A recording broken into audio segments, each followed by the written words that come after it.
우리 성도님들은 산 하면 뭐가 떠오르시죠? 아무것도 안 들으세요? 좀 어려웠던 기억도, 막 힘들었던 기억도 나고, 뭐 보통 이제 맑은 공기, 그렇죠? 그리고 뭐 나무가 이렇게 그늘을 져가지고 시원하게 지나갈 수 있는 산이 있고, 또 힘들게 올라갔지만 내려올 땐 또 보람이 있죠. 뭐 그런 장소들이 떠오르는 것 같습니다. 아마 아브라함에게 산 하면 뭐가 떠오를까요? 이삭을 바쳤지만 하나님의 은혜를 받았던 장소죠. 감사의 장소죠. 모세는 어떤 게 떠오를까요? 하나님의 율법을 받았던 장소로 떠오르겠죠. 아마 그럴 겁니다. 아마 산을 볼 때마다 율법을 주셨던 하나님을 떠올릴 수밖에 없을 것 같습니다. 신약 성경에 이제 첫 번째 책인 마태복음에 보면 산이 굉장히 많이 나옵니다. 근데 굉장히 의미 있는 장소로 나와요. 마태복음 5장에 보면 예수님께서 말씀을 전하시기 위해서 산에 오르십니다. 그래서 뭐 우리가 잘 아는 산상수훈, 뭐 아니면 산상보훈이라고 하는 말씀을 주시죠. 뭐 복 있는 사람은으로 시작해서 쭉 나오는 귀한 말씀들을 주신 장소. 그러니까 이 산은 말씀의 장소가 되었습니다. 그리고요 14장을 보면 오병이어의 기적을 행하시고 수많은 사람들과 제자들을 다 물리쳐 버리십니다. 그리고 홀로 산으로 올라가셔서 기도하십니다. 이제 산은 기도의 장소가 되었죠.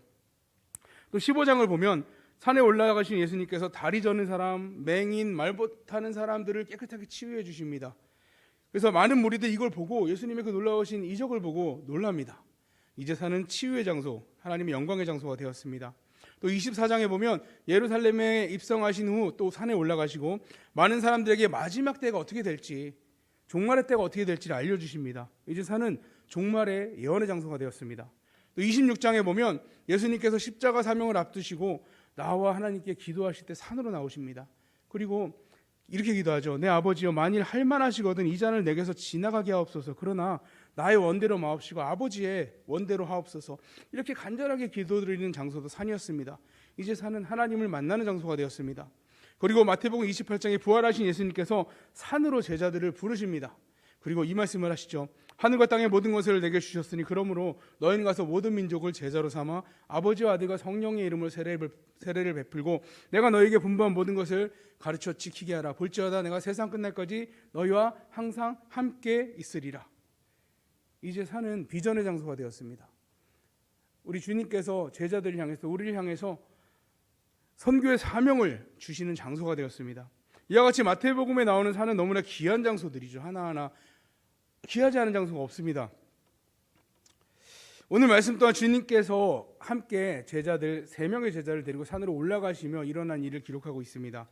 1절에 보면 엿새 후에 예수께서 베드로와 야고보와 그 형제 요한을 데리시고 따로 높은 산에 올라가셨더니, 여기서 엿새 후는 시몬 베드로가 주님을 향해서 자기의 신앙 고백을 했던 그 시기를 말하는 것입니다. 교회의 반석이 되는 귀한 고백이죠. 예수님께서 제자들에게 물어봅니다. 사람들이 나에 대해서 뭐라고 말하냐? 나에 대해서 누구라고 말하냐고 물어보죠. 제자들은 이제 뭐 사람들을 통해서 들었던 얘기를 해줍니다. 뭐 어떤 사람은 세례 요한이라고 말하던데요. 뭐 어떤 사람은 엘리야라고 합니다. 또 어떤 사람은 예레미야나 혹은 또 다른 수많은 선지자들 중에 한 분이 아닐까라고 얘기를 하고 있습니다. 라고 예수님의 물음에 대답을 합니다. 이제 핵심적인 질문을 하십니다. 너희는 나를 누구라고 하느냐? 물어보시죠. 너는, 그래 사람들은 그렇게 말하는데 너는 나를 누구라고 고백하냐? 여러분은 우리 예수님을 누구로 고백하시죠? 우리 정답을 알고 있으니까 정답을 좀 얘기하시겠죠. 베드로가 말합니다. 주는 그리스도시요 살아계신 하나님의 아들이십니다. 베드로의 이 신앙 고백이 우리 그리스도인들의 정체성입니다. 우리 주님을 바라보는 시선이 이와 같아야 되는 거죠. 우리가 믿는 예수님이 누구이신지 우리는 정확하게 고백해야 합니다. 베드로의 이러한 고백 이후에 예수님께서는 앞으로 고난을 당할 것, 갑자기 고난당할 것을 얘기해 주시고요. 또 부활하실 것을 말씀해 주십니다. 그 이후에 있을 주님의 또 심판까지도 얘기해 주십니다. 주님이 다시 오실 때 심판의 때를 얘기해 주시죠. 오늘 말씀은 그 일이, 이러한 이야기, 베드로의 신앙 고백이 있고 주님의 이런 가르침이 있은 다음 엿새가 지난 이후에 일어난 일입니다. 예수님께서 이제 제자들 중에 베드로, 야고보 그리고 그 형제 요한을 데리고 산에 올라가십니다. 높은 산에 올라갔다라고 말하는데요. 여기에 대해서는 여러 가지 주장이 있습니다. 가장 전통적으로는 다볼산을 얘기하는데요. 580m 정도 되는 높이인데 가버나움과 가깝기 때문에 아마 여기로 올라갔을 거다라는 얘기가 가장 많고요. 그 다음에 아니다, 높은 산이라고 말했으니까 헐몬산이다. 헐몬산은 2800m 해발 높이거든요. 높으니까 거기일 것이다라고 말한 사람이 있습니다. 또 최근에는 갈릴리 북서쪽에 있는 메론산일 거다. 1200m 정도 해발됩니다. 뭐 많은 이야기가 있습니다. 그런데 다 정확한 이야기는 없어요. 왜냐하면 성경에 그 높은 산이 어딘지 기록해주지 않고 있기 때문입니다. 다 추측일 뿐입니다. 중요한 거는 어떤 산이었느냐가 아닙니다. 거기서 뭘 하셨느냐죠. 어떤 일을 경험했느냐가 중요한 것입니다. 주님은 높은 산에서 주님을 따라온 3명의 제자 앞에서 놀라운 일을 보여주십니다. 우리 2절 한번 함께 읽어보겠습니다. 그들 앞에서 변형되사 그 얼굴에 해같이 빛나며 옷이 빛과 같이 휘어졌더라. 오늘 말씀을 읽으면 그냥 예수님께서 갑자기 제자들 앞에서 확 변하신 것처럼 보이지만 이에 대해서 같은 사건을 기록하고 있는 누가복음을 보면 좀 더 자세히 나와 있는데요. 누가복음 9장에 보면 이렇게 나옵니다. 28절에 이 말씀을 하신 후 8일쯤 되어 예수께서 베드로와 요한과 야고보를 데리고 기도하러 산에 올라가사 기도하실 때 용모가 변화되고 그 옷이 휘어져 광채가 나더라. 문득 두 사람이 예수와 함께 말하니 이는 모세와 엘리야라. 영광 중에 나타나서 장차 예수께서 예루살렘에서 별세하실 것을 말할세 베드로와 및 함께 있는 자들이 깊이 졸다가 온전히 깨어나 예수의 영광과 및 함께 선 두 사람을 보더니, 그러니까 예수님이 기도하러 나가시고 제자들은 졸고 있죠. 깊이 졸고 있어요. 자는 거죠.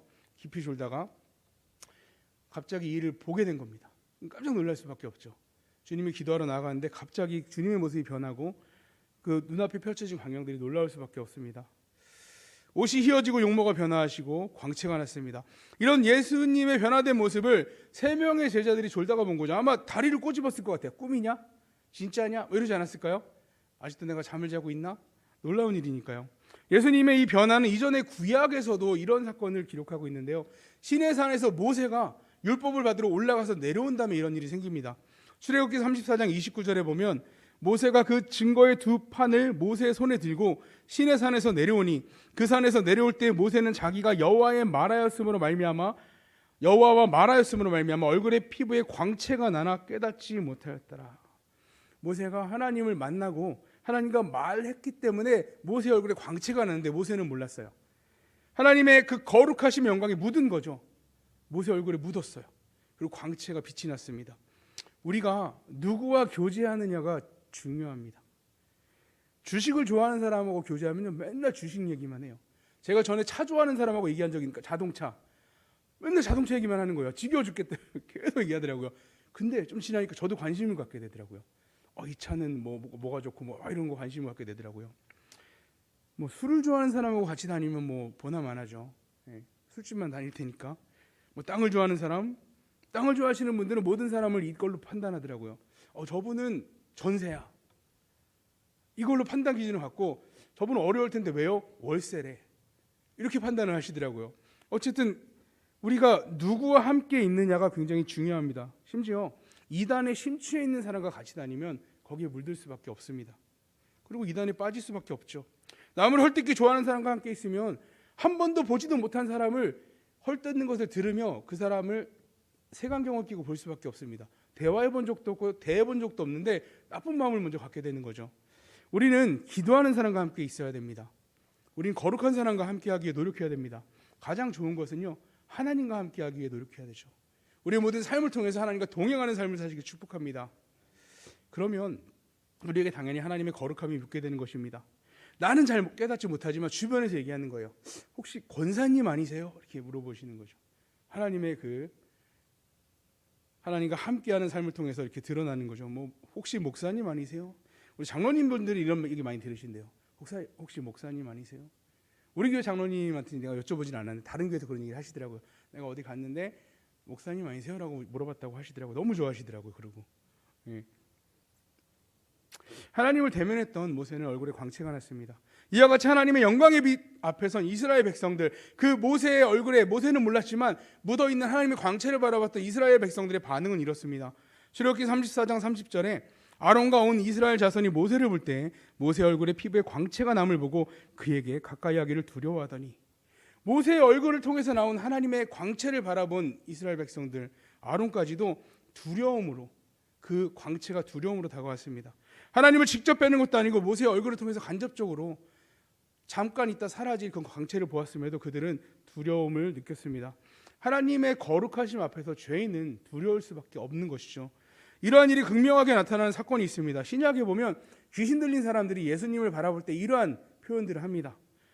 그 안에 들어있는 귀신의 능력으로 쇠사슬을 끊기도 하고요, 미래를 맞춰서 점을 보기도 합니다.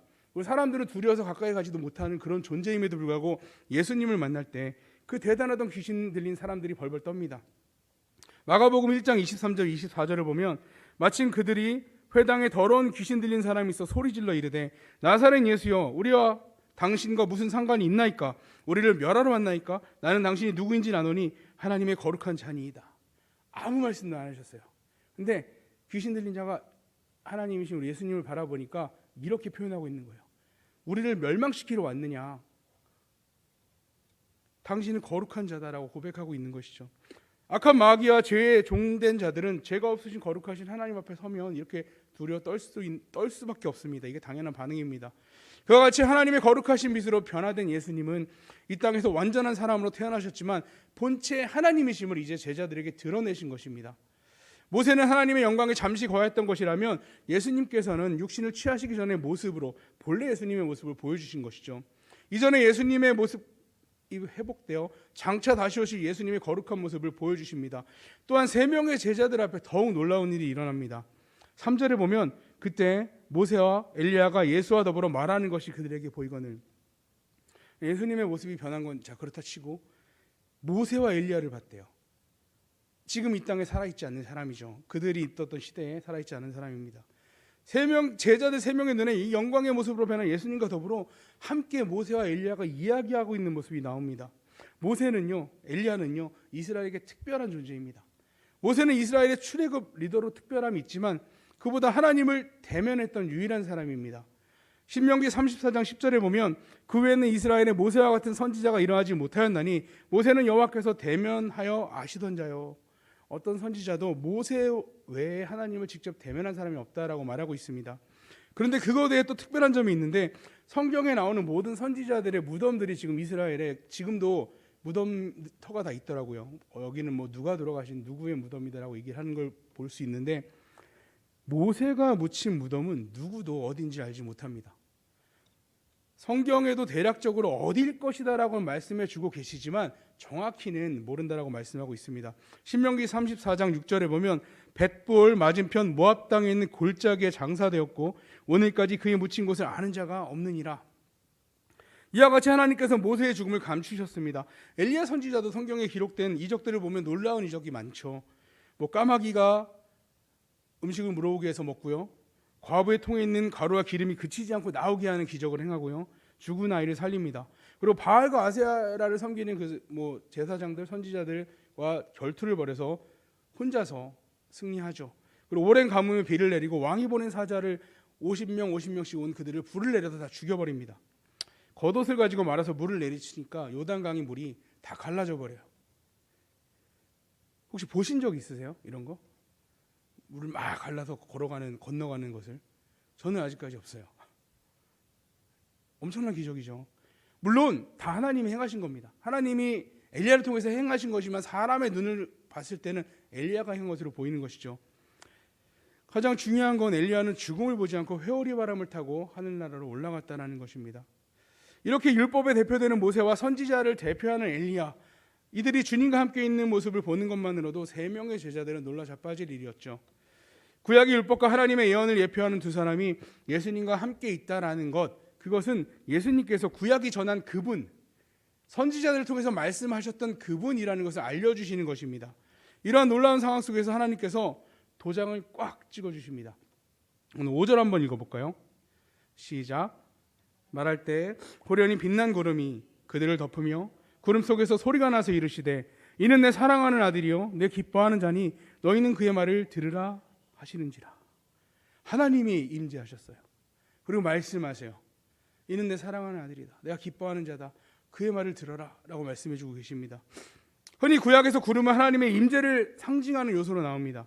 또한 구름은 유대 사상에서 종말론과도 연결되어 있습니다. 에스겔 30장 3절에 보면 그날이 가깝도다. 여호와의 날이 가깝도다. 구름의 날일 것이요 여러 나라들의 때이니라. 에스겔은 여호와의 심판의 때, 여호와의 날을 구름의 날로 대비해서 이야기합니다. 또한 예수님 재림 때 예수님께서 구름 타고 오신다 말씀해 주셨습니다. 이 땅에 재림하시는 예수님께서 심판지로 오실 것임을 알려주신 거죠. 구름의 영광을 타고 그 권능을 잡고 오십니다. 마가복음 13장 26절에 그때 인자가 구름을 타고 큰 권능과 영광으로 오는 것을 사람들이 보리라.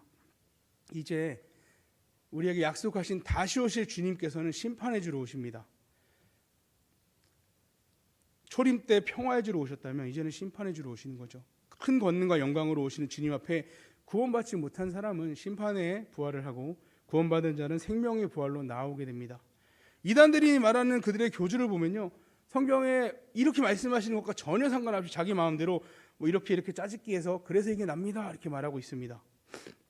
하지만 우리 주님께서는 분명하게 우리에게 말씀해 주고 계십니다. 우리 주님께서 하나님의 전능의 구름을 타시고 심판의 주로 이 땅에 재림하실 것입니다. 그날은 누구도 알 수 없지만 반드시 임합니다. 우리는 절대로 악한 이단에 속아서는 안 됩니다. 마태복음 24장 23절에 보면 그때 사람이 너희에게 말하되 보라 그리스도가 여기 있다 혹은 저기 있다 하여도 믿지 말라. 성경을 자기 마음대로 이리 붙이고 저기 붙여서 이게 나다라고 그 예수님이 나다라고 말하는, 하나님이 보낸 사람이 나다라고 말하는 사람들 절대 속아서 안 된다라고 말씀해주고 있는 것이죠. 우리 주님은 구름 타고 하나님의 큰 권능으로 오십니다. 사람이 이분이 이렇게 해서 주님입니다라고 설명하는 그런 존재가 아니에요. 이제는 다시 오실 예수님은 그렇게 인간의 몸으로 오시는 그런 존재가 아닙니다. 부활하신 주님으로 심판의 주로 영광의 하나님으로 오십니다. 결국 베드로의 신앙 고백이 사람의 생각을 말한 것이 아니라 하나님이 알려주신 것, 그리고 진짜 사실인 것을 증명해주고 있는 것이죠. 베드로의 고백이 있은 후에 주님이 십자가에 죽으시고 부활하실 것, 다시 또 심판의 때가 있을 것을 말씀해 주신 후에 그것을 증명해 주신 것입니다. 마태복음 16장 17절에 예수님께서 대답하여 이르시되 바요나 시몬아 내가 복이 있도다. 이를 내게 알게 하는 이는 혈육이 아니요 하늘에 계신 내 아버지시니라. 베드로의 고백이 있은 후에 예수님께서 말씀해 주십니다. 네가 한 말 그거 네 생각이 아니야. 너의 육신의 생각으로 사람의 지혜로 한 말이 아니야. 하나님이 알려주신 거야 라고 이야기하고 있습니다. 하나님께서 이와 같이 예수 그리스도께서 구주 되심을, 우리를 죄에서 구원하실 분, 우리를 대신하여 십자가에 죽고 부활하실 그분이심을 지금 우리가 그때 그것을 목격했거나 그때 시대를 살아가지 않는 21세기에 있는 우리에게도 지금 현재 사실로 알려주고 계신 것입니다. 그리고 믿게 해주십니다. 이는 인간의 말이나 능력으로 절대로 할 수 있는 것이 아닙니다. 오직 하나님의 능력으로, 하나님의 은혜로 우리가 믿게 된 것입니다. 이렇게 중요한 사건을 경험한 제자들, 이들의 반응을 보면요, 이렇게 반응합니다. 4절에 보면 베드로가 예수께 여쭈어 이르되 주여 우리가 여기 있는 것이 좋사오니 만일 주께서 원하시면 내가 여기서 초막 셋을 짓되 하나는 주님을 위하여, 하나는 모세를 위하여, 하나는 엘리야를 위하여 하리이다. 이들이 초막을 짓자는 이유가 어디 있을까요? 왜 짓자고 할까요? 왜 갑자기 초막을 세 개를 짓자고 하죠? 처음에 나옵니다. 처음에 이들이 말할 때 앞에 보면 나오는데요, 우리는 여기 있는 것이 좋습니다 라고 말하면서 초막을 짓자고 이야기를 합니다.